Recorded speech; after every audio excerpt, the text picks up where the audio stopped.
person. And the reason I'm saying that is because that's horrific that a global leader would attack an indigenous leader in that way. But it inspired action. When Chikani returned to Brazil, he was greeted with thousands of people who said, "You're the true leader. You are our hope." And that's what I feel really deeply, that, we, just to kind of, that was a little bit of the background, but just to get to the initial question, and I'll pass it on, is our humanity, humans, we are part of nature. We are not separate from it. We are one of the species on this planet. We are not the only species on this planet. We are one of millions. And we've kind of lost our way in disconnecting from nature. And so that's what's allowed us to commodify and monetize and see nature as separate from us. But when we reconnect with who we truly are, either spiritually or not, we can reconnect to nature. We will realize that we are a part of it, and we will not want to destroy our only home. That's really the message that the youth are reminding us about. This is our only home. It's on fire. And what kind of home do we want to give our children, our future generations, in all life? Because we are living in a mass extinction. Every day, plants and animals go extinct because of our actions. So we have to reconnect with that, stop that, and do everything we possibly can to respond. This is not 10 years from now. This is now. We're not, a couple of years ago we used to say, climate change is coming, climate change, the climate crisis is coming. It's not coming, it's now. And so we have to really hear the voice of the youth who are saying we don't have time. We don't have time to talk about continued extraction. We need to turn it around and say, stop extraction and expansion of extraction and promote renewables and a reconnection to nature. And that will bring back our humanity and our connection to nature. Thank you very much.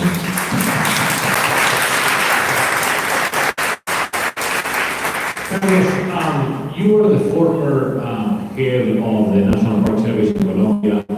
You have had a very strong connection to nature in Colombia for many, many years. What are, from your perspective, some of the lessons learned about the human connection to the environment? How do you promote it?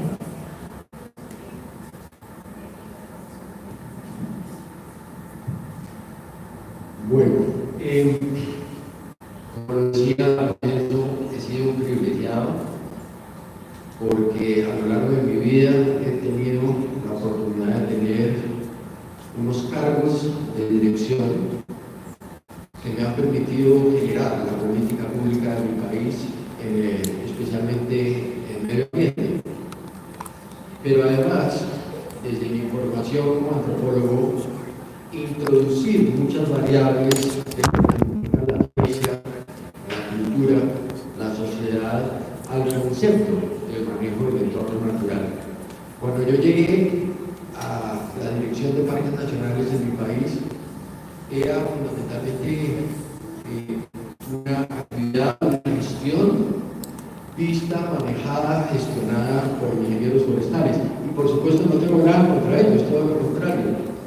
Pero sí se nota que la capacidad de poder manejar y gestionar el entorno natural depende de saber incorporar variables que tienen que ver con el sentido de la humanidad. Acercar especialmente hoy a la humanidad, al medio ambiente, es fundamental. La tecnología, lamentablemente, a pesar de todo lo que nos ha permitido en el mundo moderno nos ha ido alejando progresivamente del entorno natural.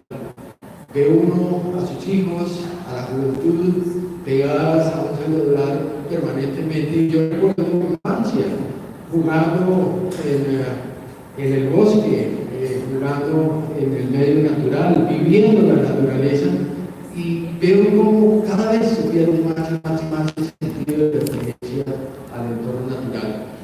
Mi formación como antropólogo me llevó a cosas muy importantes en mi vida. Mi trabajo de grado en la universidad lo pude realizar en un sitio magnífico que me dio las primeras bases y el entendimiento de lo que significa vivir en armonía con la naturaleza. La Sierra Nevada de Santa Marta, la montaña intertropical más alta del mundo junto a un litoral, en donde tú tienes en menos de 30 kilómetros en línea recta las nieves perpetuas y el mar, o sea, en 30 kilómetros el resumen de todos los pisos térmicos del planeta resumidos en un solo sitio, que por demás tiene una gran cantidad de culturas, de valores históricos muy afianzados en el entendimiento de cómo se debe manejar asertivamente esa relación hombre-naturaleza.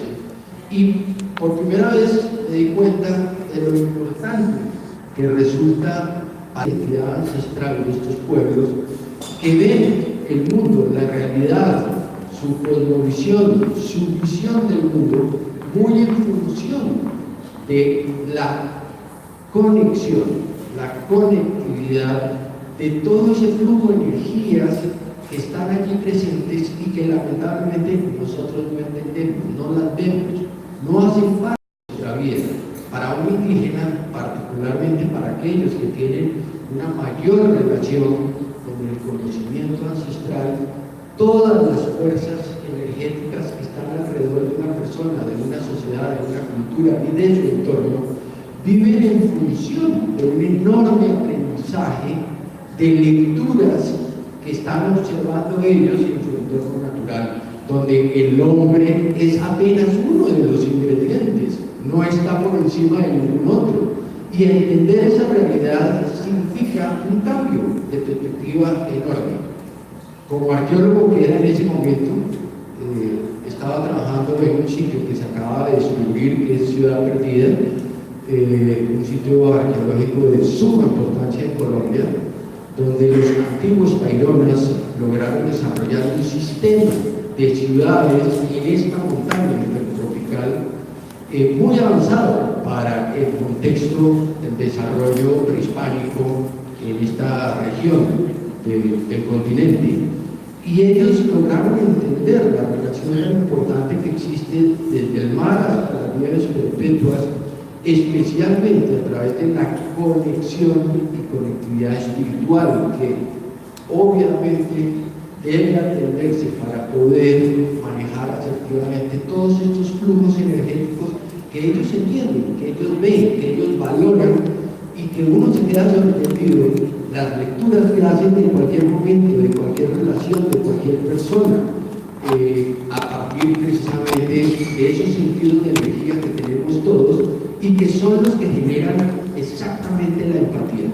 Finalmente, a mi juicio, y hablando de empatía, lo más importante, después de todo mi aprendizaje profesional y personal, que tiene que ver mucho con esa capacidad de entender nuestro rol en la naturaleza, es sobre todo desde un concepto que para mí es la base de lo que debe ser el vivimiento del ser humano en este planeta: respeto. Si no tenemos respeto, no hay empatía. Empatía es tener respeto por la diferencia, por la variabilidad, por las diferentes formas de ser y de entender, y especialmente por estas diferentes formas de conocimiento que lamentablemente nosotros no queremos aceptar, no queremos valorar, no queremos entender que hay allí un conocimiento ancestral su cultura, que obviamente hemos marginado siempre. Muchas gracias.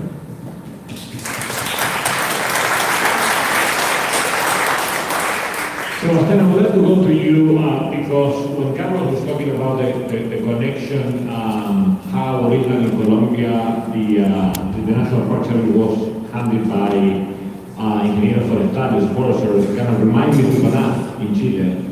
Remind me a little bit about your words about the connection, how many people like you didn't have a real connection to nature.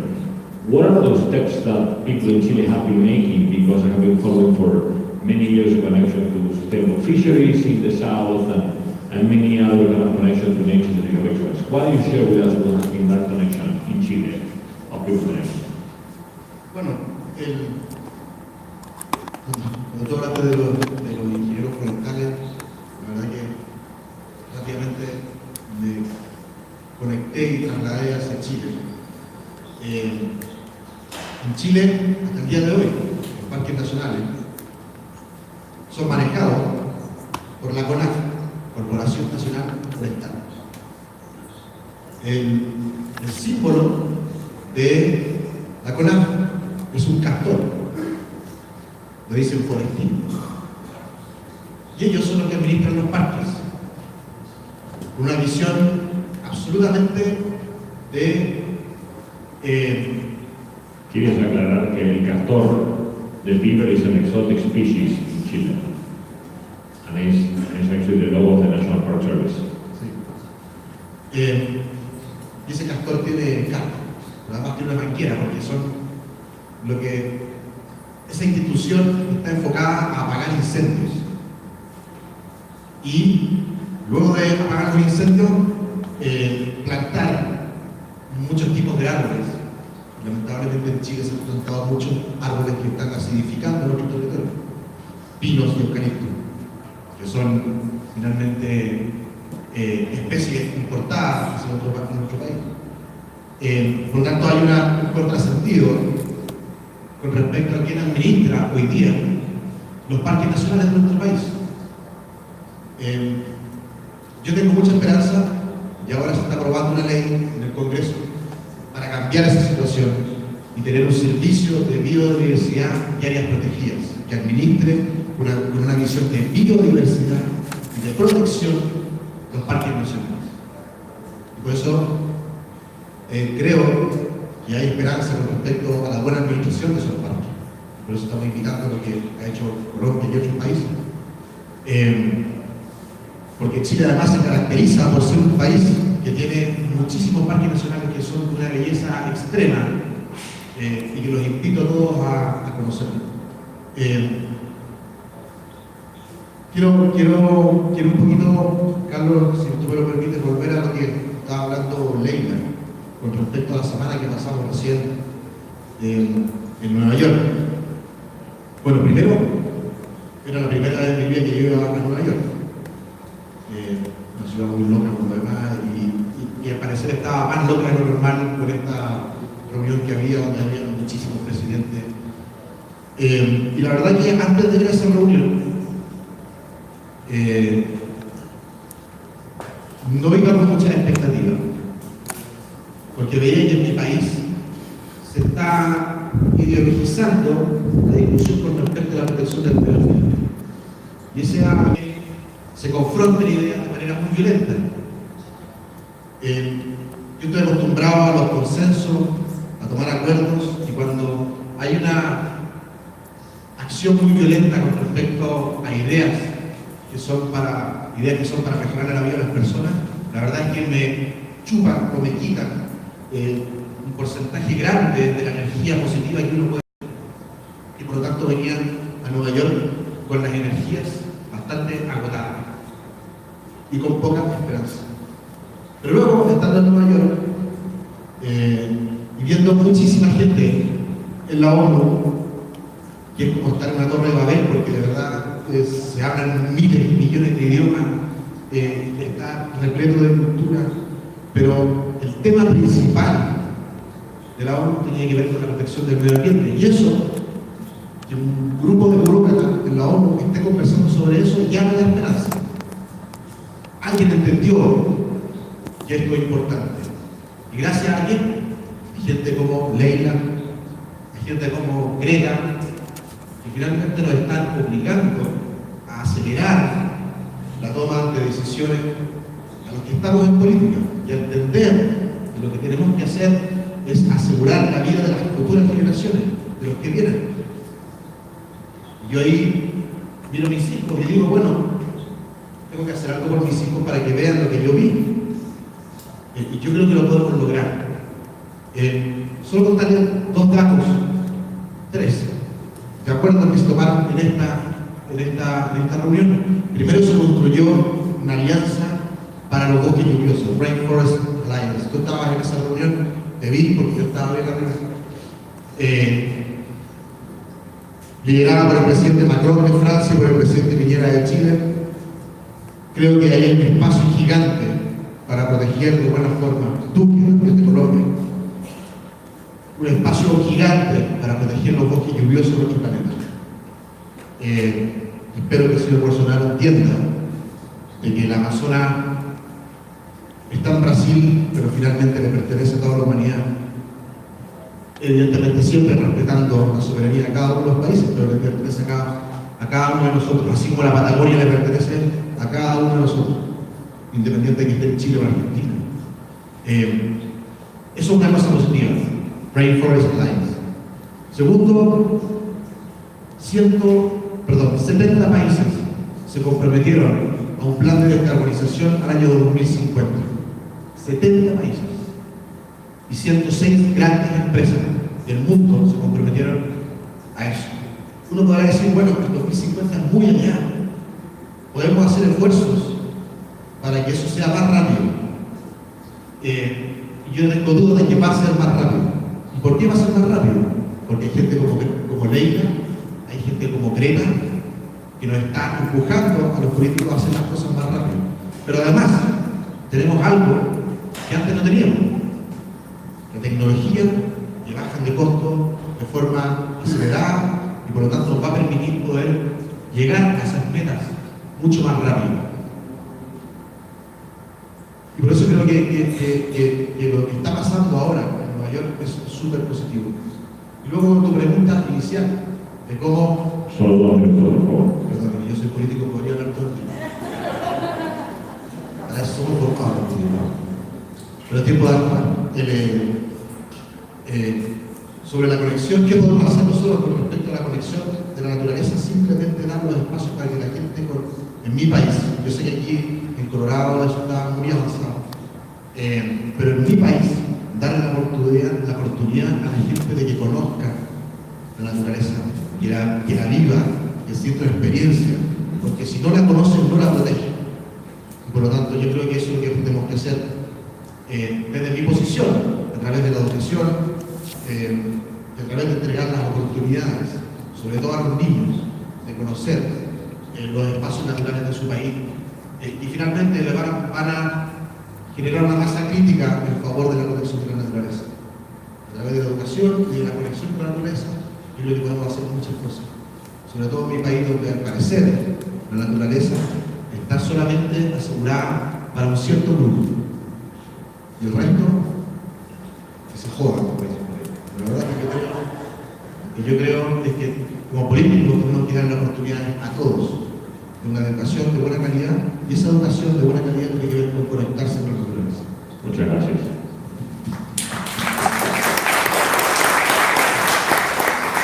I mean, you're the expert, as we have been hearing today, on your own studies, but after hearing from our panelists, we immediately think, well, it's a no-brainer. That really has empathy, but we realize that there are barriers to empathy. Can you share that with us? What are the barriers to empathy? Yeah, absolutely. So in our research, we identified 6 best practices to engender empathy, and associated with that barriers that prevent people from feeling empathy. So to dovetail off you really quickly, one of the best practices for creating empathy, and if you want to extrapolate it, it's a connection to nature, is the creation, I'm just talking slow here, the creation of live experiences or real, vivid experiences with nature. Now, it would be wonderful if we could all rush out and spend time in the forest or at the mountains, but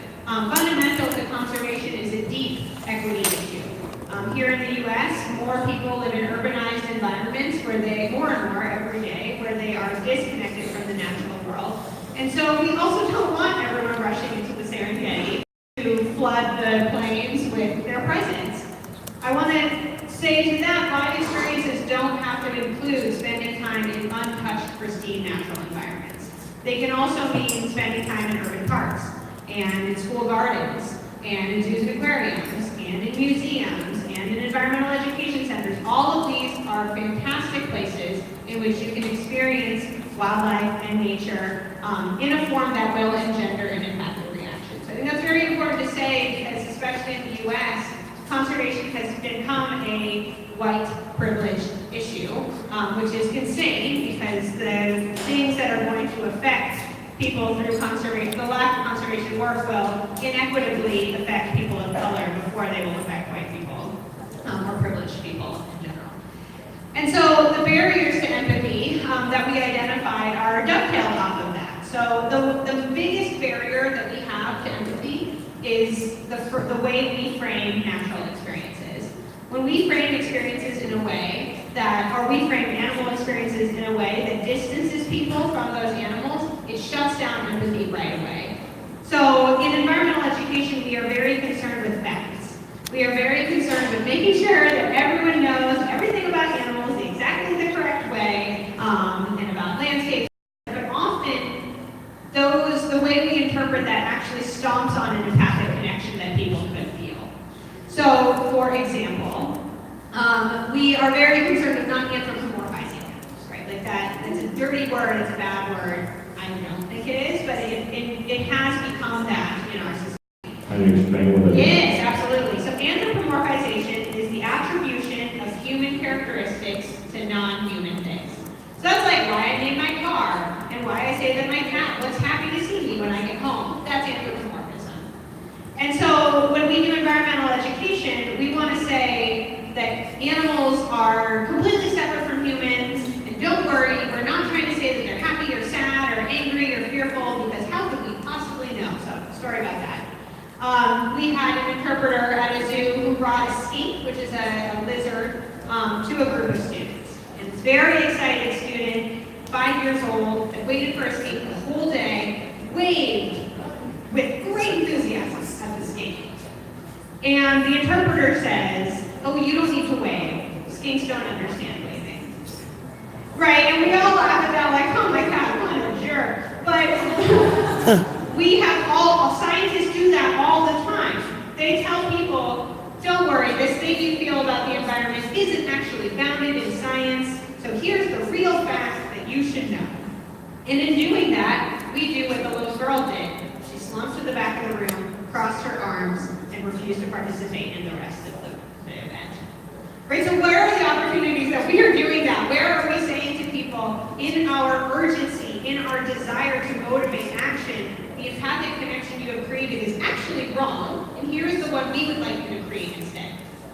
And another barrier to action that is fundamentally connected to that is moral disengagement and cultural stigmas.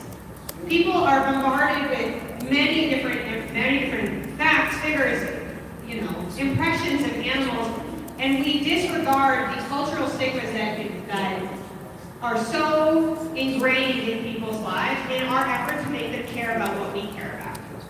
And so being culturally relevant, being inclusive, being understanding and empathic to other human beings about how they may feel about the landscapes in which we work is fundamental, because that is a barrier that we have to try and overcome. And it may mean being more creative about the way that we approach those topics. And then moral disengagement. This is a very big issue, eco-depression, compassion fatigue, something that could stop us in our tracks before we even get started. So people become morally disengaged, but they lack a clear path to action for their work. So, and a great example of that I like to talk about is the polar bear.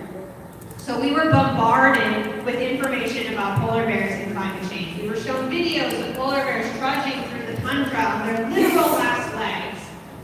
But then we were told, drive less. Don't eat so much meat. Here are 10 things you can do. You know what happens when someone sees 10 things they can do? They pick the ones they already do, pat themselves on the back, and move on with their lives. We lack a clear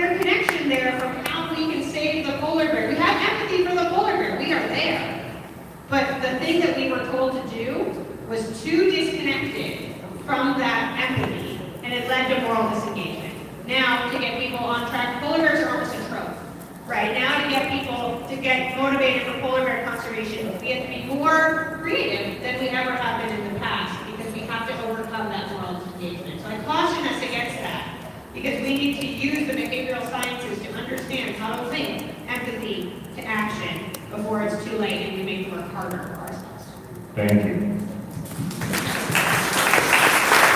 We have two more questions for our panelists.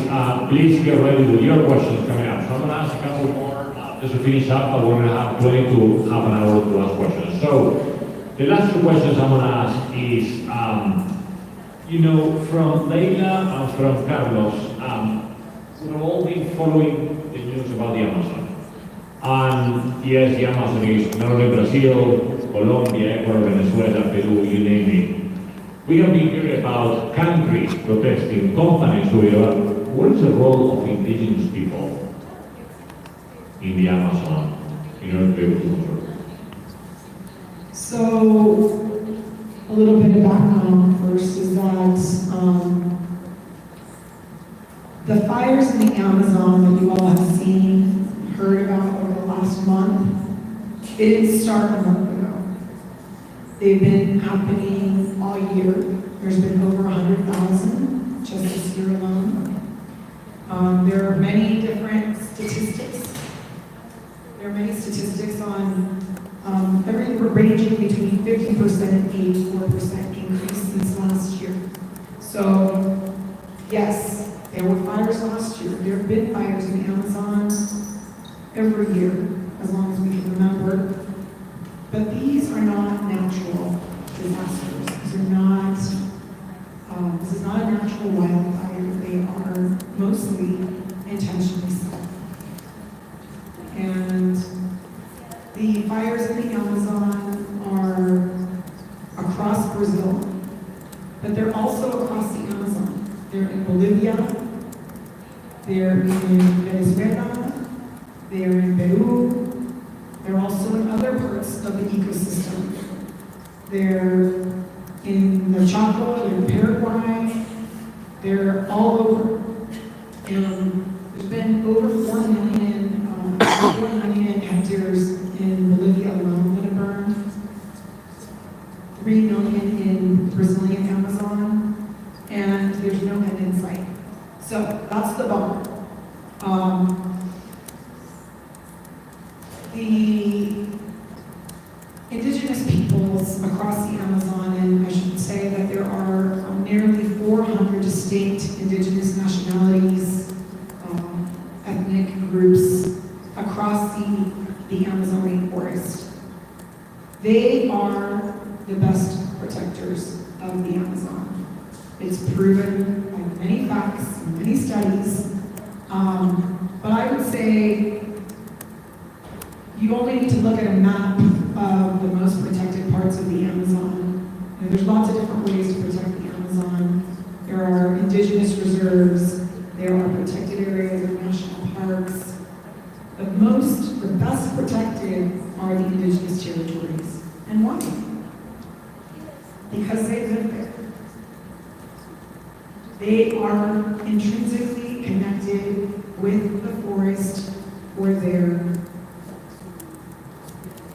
survival, and not just for their survival, for their existence, for their daily cultural and spiritual livelihood. I was just with some leaders from Sarayaku, which is a Quichua community in Ecuadorian Amazon that we have worked with in a very long-term relationship with.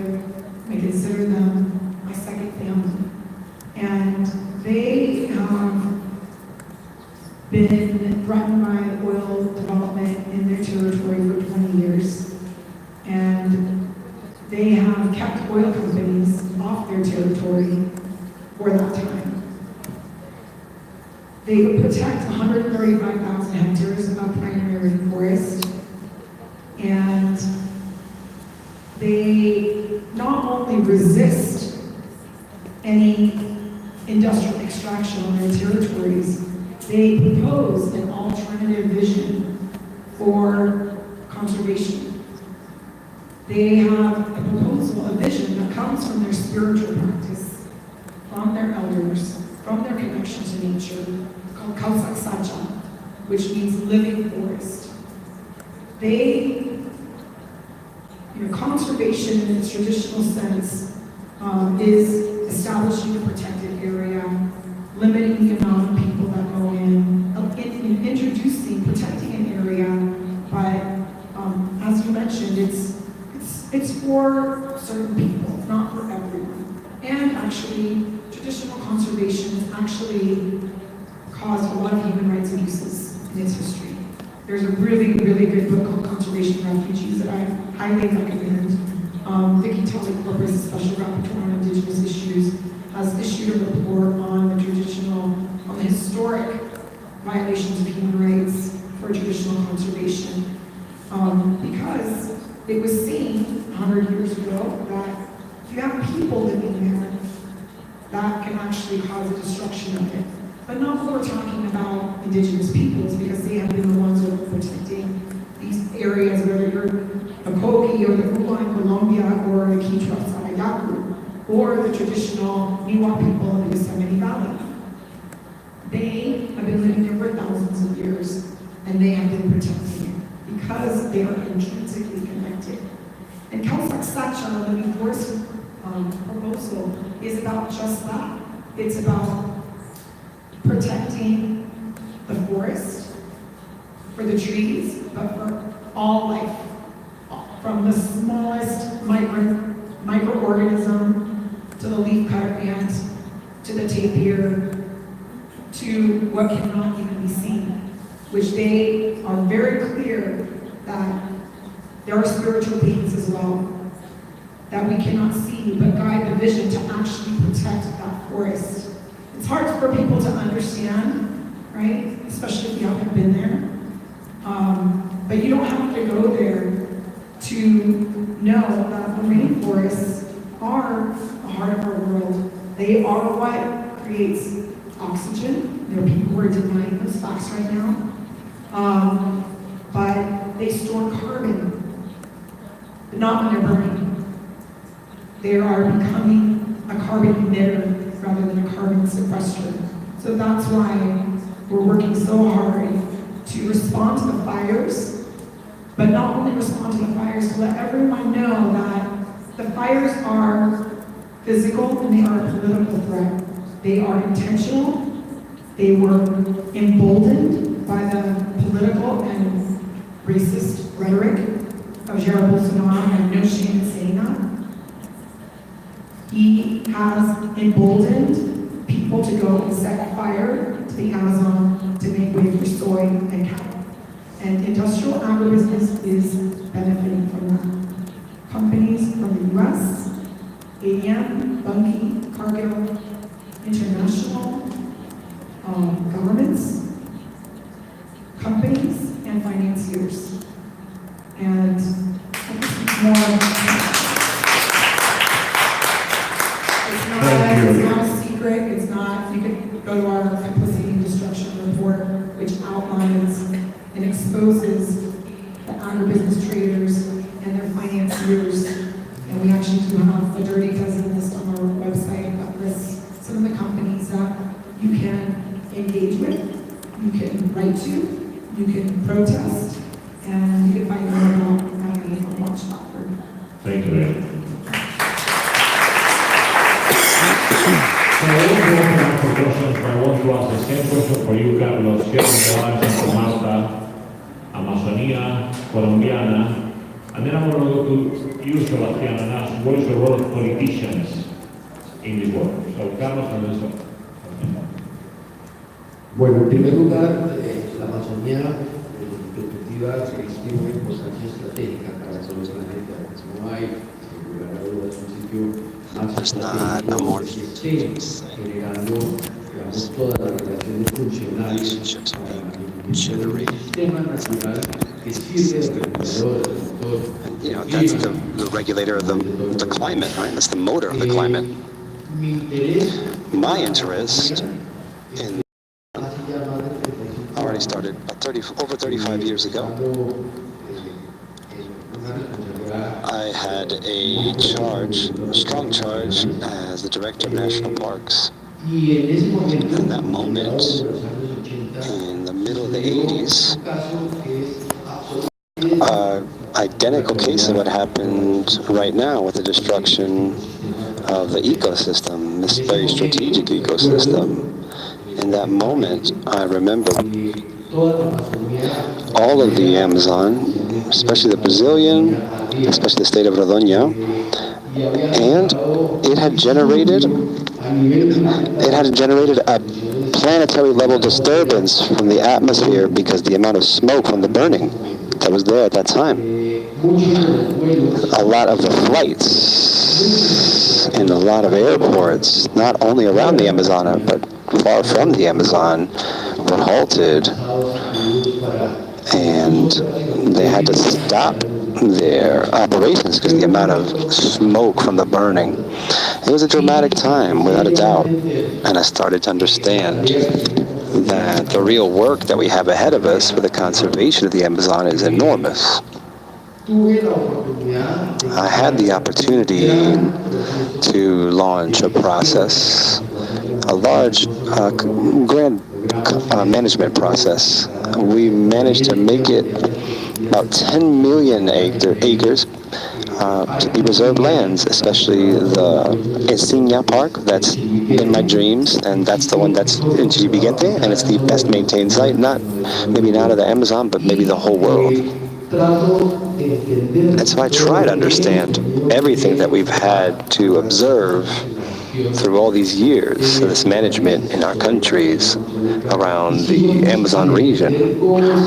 And I still don't understand how we privilege changing the humid forest, the rainforest, for cultivation land, when the rest of our territories, at least in my country, is completely uncared for efficiency with which those type of agricultural activities could proceed, and instead of continuing to take down the rainforests. And so I think our great work, and I think particularly understanding the perspective of indigenous folks, is valuing everything that's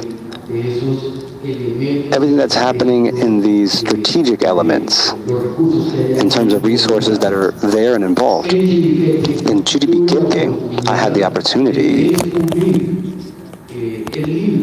the book, the history of the world from the first people that we found in this park. And this was with the world that surrounded them, not only the earth, but the spiritual world too. And I've managed to understand it with all our research in this place, that the great work that we have ahead of us is to conserve, to be able to maintain the basic axle of humanity. The crucial understanding on what we need to do is a great work, again, is education, right? We need to do a huge effort to educate humanity in this new perspective, understanding the world. Today we don't know understanding the world this way. We don't know all these forces that are involved in these very important systems. And I want us to be very present in the program with Hawara, with my wife that's here, my woman that's here, and that we bring a message to defend the Amazonian region with the Hawara project. I hope all of you have time to listen to it, understand it, and see that by way of this symbol, Hawara, we can mobilize our strength with the strength of the jaguar, the understanding of this very important ecosystem for the future of humanity. Thank you.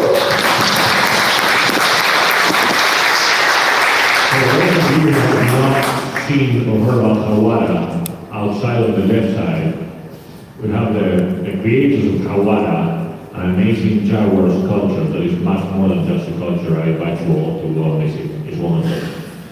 Sebastián, la última pregunta, last question before we open up for questions. What is your politician? What is the role of politicians in conservation environment? And I will have literally 2 minutes because I want to open up for questions. Bueno,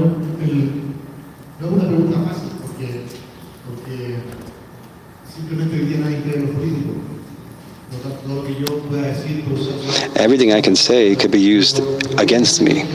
But I'm going to say what I think I need to say. And I want this to resonate with politicians. It's simply you need to act and stop talking. Stop fighting and act with what we need to do. We need to act with the science and how it guides us and how the young people are asking us. Enough with the diagnostic, enough have been killed and overcome by reality and the situation that's immediate. When I'm in my own Congress and I see that somebody, certain, whatever political leaning they have, when they start putting their ideology before a decision, a practical decision that's going to materially affect the future generations, I can't simply accept that. Come where you come from. If it's from the right or the left, be where you're from. Ideology can't be superimposed on practical decisions that we need to take for climatic change. And so that's why I've always been, and I've always tried in my political life to always get to a consensus and to agreements. I think it's the only form of changing the route of these countries. Chile, my country, had their worst years when there was this division, when there were people who believed that there was black and white, and there were dictatorships, and there were deaths, and it was the worst years of our country's history. The best years of my country's history are those years when there were agreements. And that happens not only in Chile, that happens in the whole world. When we divide ourselves, when we really believe that we can force someone else to live a life like we think they should, we simply destroy things and create division. We create a world between black and white. And so what it forces us into is that we have inertia, static. We are not moving. And it stops things from advancing. And I think that's the politician's role, to activate agreements here and now. The public chooses politicians for solutions, not to be infighting in the Congress without offering any solutions. From the political perspective. Thank you. No, lastly, wait, it's a lot easier. Like I'm a politician, right? For me, it's a lot easier to fight against the person on the left because I don't want to deal with them politically. But it's a lot harder to come to an agreement. Probably no one would know what the agreement was. It's harder to come to an agreement that could change people's lives. Ahora sí.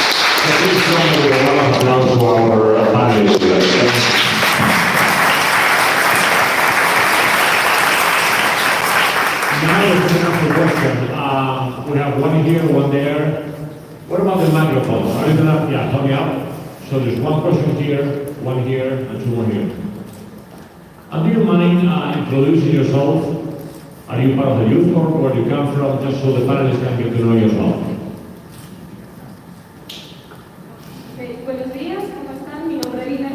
Good morning. My name is Lina Rodriguez, also a founding delegate for Youth Congress from Colombia, precisely. We are also another country, as you were mentioning. We are polarized, trying to deal with life post-conflict and with great potential from Chiribiquete and the whole of the Amazon. The specific question would be, what could we do? Could we demand from the national governments in each of our countries to give up the area they have in the Amazon so that it is not looked at or seen as a place with potential for financial exploitation, for resource exploitation, because maybe it is necessary to think about the Amazon as a great nation on its own, that we all have the responsibility to protect, not just the government of Brazil, who we know is not following through, but to connect the people from, Colorado and Japan, and say, bring people that want to say that they want to support the protection of the Amazon because their life depends on it. So who's the question for? I think anybody can answer that. Well, that's a hard question, but I believe that we need to find ways of breaking the barriers of reality, of the political reality, and that some of these countries, or many of these countries, face before the identity of their own areas, their own territory, like so divided by nationalism, by national borders, by the same way they understand the relationship to the world. And maybe one of the countries that has the most strict situation in that regard is Brazil. I have had to deal with many of the politicians in Brazil throughout my professional life, and it is very hard for them to accept any kind of international power over their own territory. So that's a very delicate topic to assertively deal with. But I believe that we have come to a point in history where we have to find really radical solutions to save the Amazon and protect all natural systems.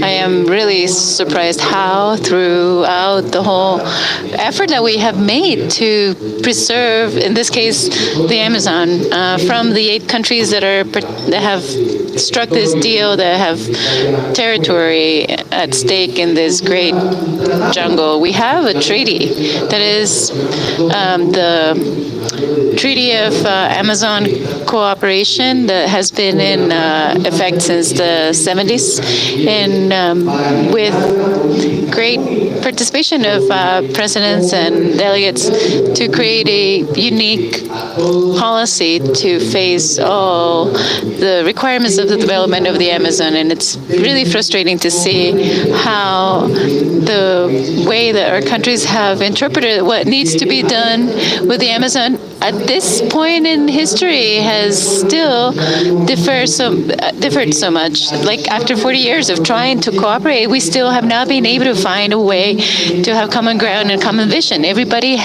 country has a very different approach to what the best management of the Amazon.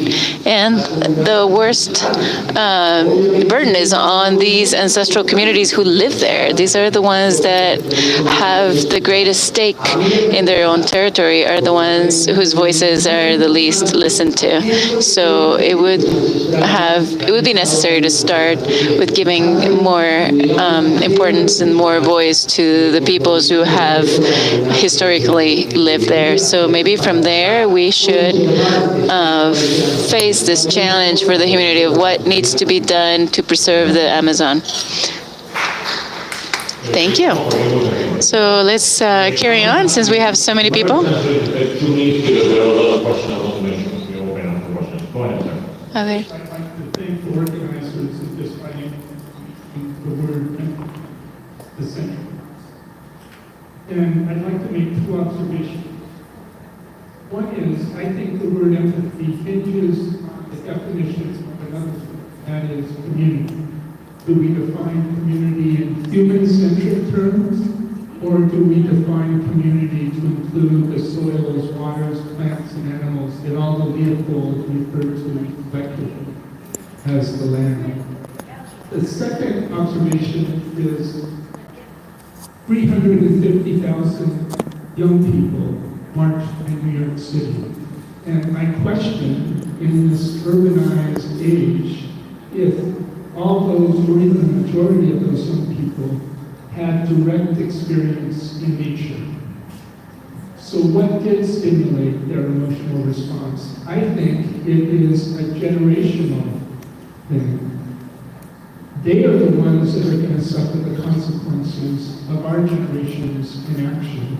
And maybe that's what stimulates their response. So my question is this, as a 63-year-old, how can we support young people? Because in terms of converting empathy to action, in my view, that's the most effective thing we can do. Thank you. What is your name again? My name's Tony Anella, and I served on the national board of the Alta Leopold Foundation. Thank you. Leila? So, the youth were very clear, especially the organizers of the march in New York. I think they were very overwhelmed with the response. And they said very clearly, thanks for coming out. We don't need your empathy. We want action. He said over and over again. Yes, we're all inspired. But they said, we're not here to, to give you hope and inspiration. That's great. But we want you to act. And they said, there was a moment where I saw an adult organizer, activist talking to one of the youth, and it's very important to say talking to. And she was explaining this issue that she was working on, and saying, we want your support. And she looked at her and said, I know about that. I don't want you to tell me about that. I want you to do something. Don't look for us to do it. We need you to do it. You are the adults. Do it. We're demanding that you do it. So I think as adults and leaders, we need to hear, we need to listen, and we need to take action immediately. One more question, then we'll go back to our time. Hello.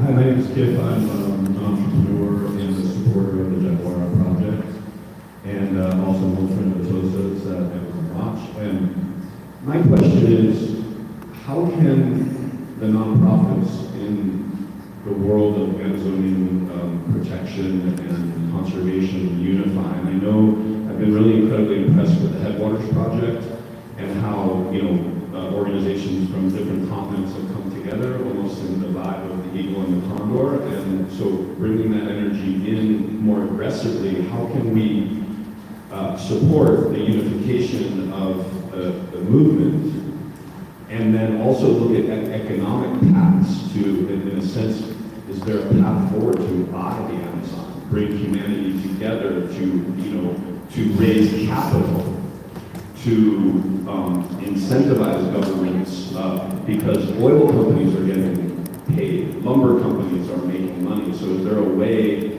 to unify all of the organizations and bring an economic path to create a national park for humanity? And I'm just curious what your thoughts were. Dana, you I'll want to go? respond quickly because I feel like I'm talking a lot now, but yes,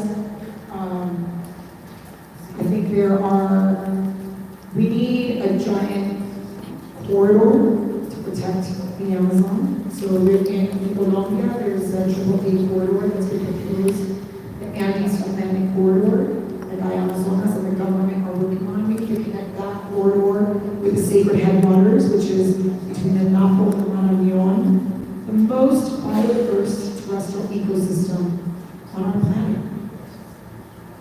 Right? This is the last place where industrial extraction should be taking place. We need to change our worldview on how we see nature, how we see the Amazon. Those of us here are here because we care, because we know that we need to protect the Amazon, nature, our oceans. We need the politicians to understand that too. And, there is a lot of money, there's enough money in the world to save the Amazon. There's, just get, the richest man in the world that stole the name of the Amazon to give a little back. And maybe we would be in a different place. So, there needs to be investment in the protection of the Amazon. There is lots of commitment. 100 million was just committed by Ron and Duque and Biennial, and Conservation International this week just announced another 20 million. There are resources, going? Do they go to the governments that are actually promoting industrial extraction? In Ecuador, the entire Ecuadorian Amazon is slated for oil development and mineral development, and the Brazilian Amazon is slated for agribusiness expansion. Are we going to give that money to the governments who are promoting the extraction? Or are we going to give it to the people who are actually protecting it? I'll stop there. Thank you. I want to remind you that we have 2 more questions, one here and one here, please. Hello, I'm Jesús from Mexico City. I'm also part of this program, because I work for implement programs, technical programs in Mexico and outside of Mexico. Every time that I engage with the older generations, it's so hard for me to convince them to invest in these types of solutions. And I have proved like the results and the benefits in the 3 to 4 lives. So what you suggest me, what would be the powerful message to convince them in the first 10 seconds that, okay, if we could increase the value of your brand and your operations, and also we are going to generate environmental and social benefits, why you don't want to go through this type of solution? So that's the question. Yeah, so these 2 questions are very tied, right? One person asking how can we support young people, and the other person asking how can we get older people to listen to us. And I think the answer, there's 2 answers to that, right? One, to the older generation is that this is going to hurt a little bit, right? But stepping aside and allowing space, there is space for all voices, but there's not time for all, right? So Greta is amazing and phenomenal, and she is not the only young person who is talking about climate. There are people who are, and the environment, and nature, and empathy. There are people who may not look like you, their skin color might be different, their names might be hard to pronounce, they may not speak the same language as you, but leadership needs to come from unconventional places.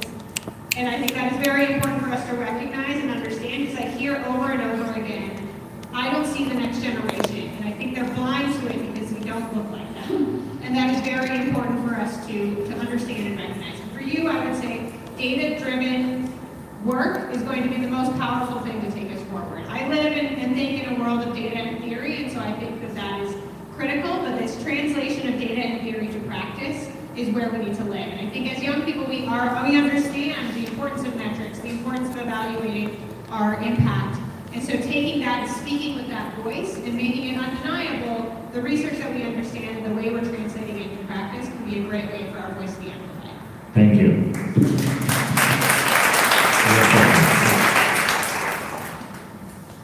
Hi, my name is Jennifer Palmer. I lead an initiative called Women with Wildlife. So I work with women all across the world that have devoted their lives to these issues. One question I have for all of you, because you work in so many different sectors and with so many different principles, the concept of resiliency is what keeps coming up in the communities that I work with and that I visit. And many people in this audience are in the conservation movement, otherwise we wouldn't be here, we deeply care about this. We've been talking a lot about empathy and connecting empathy to action. And for many of us, we've been working on these issues for decades, over decades, over decades. And compassion fatigue is setting in, and the intensity is increasing. I was just kind of wondering, both from your personal experiences, but also from the experiences of the incredible people that you work with, what have you found to be some of the ways that people can continue to build resiliency at a time that is so intense right now? Yeah, thank you, Jennifer. So I think one of the things that I see in the difference between people who are resilient and those who are not is a difference in mindset, right? Fixed mindset versus growth mindset. Another theoretical framework that I think has a lot of relevance here. When you have a fixed mindset, you see one way of doing things. You see one pathway forward, and you are stubborn as hell in your effort to make sure that that is the path that is taken. A lot of really amazing, directed, ambitious people have fixed mindsets. However, the people who are the most resilient are those that have the growth mindset, that understand that there is not just one pathway, and sometimes it requires us to adapt, be flexible, remove ourselves from our own egos, and try to accept a different pathway around. And I think those are the ones that are going to create the resiliency in our communities, are the ones who are going to be able to understand that their way may not be the right way, and be able to incorporate and appreciate different ways of knowing and different ways to move forward. Thank you very much to everybody for joining us today. Thanks.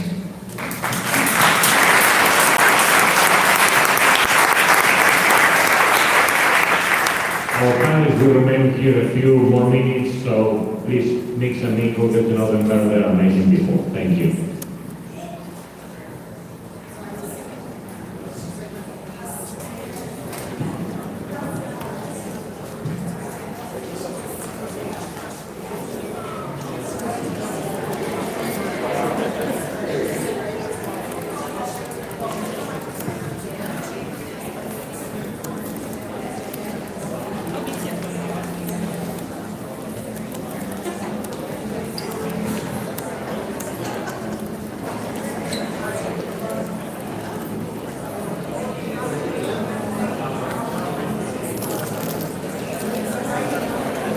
Always something. What? Just the work. It's nonstop. Well, yeah, until the world is fixed. Yes, indeed. Do you clean these or anything in between? They'll take it for you. Do a battery.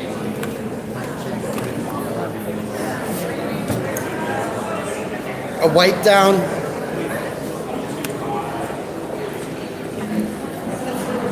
So, folks, thanks for joining us at Clinica number 6 here at the Biennial of the Americas, downtown Denver at the McNichols Building.